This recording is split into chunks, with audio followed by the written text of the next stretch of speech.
Mr. Break It. Yeah, and here's a locust. Mr. Break It. Show him that. Get up there close to the camera.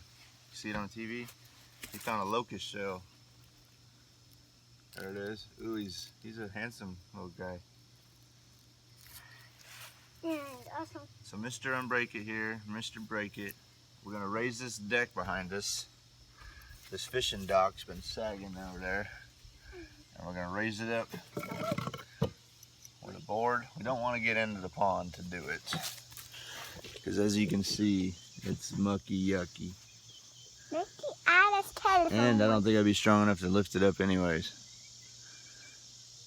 And nail it and everything. So we gotta come up with a way here. Get down here. It's kind of bending that way and that way. Uh-huh. So I'm gonna go get a big 4x4, long one, down into the water. Pound it down into the water as far as I can.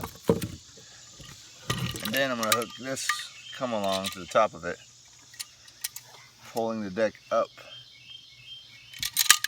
Secure it with this. We'll see how it goes. Dad?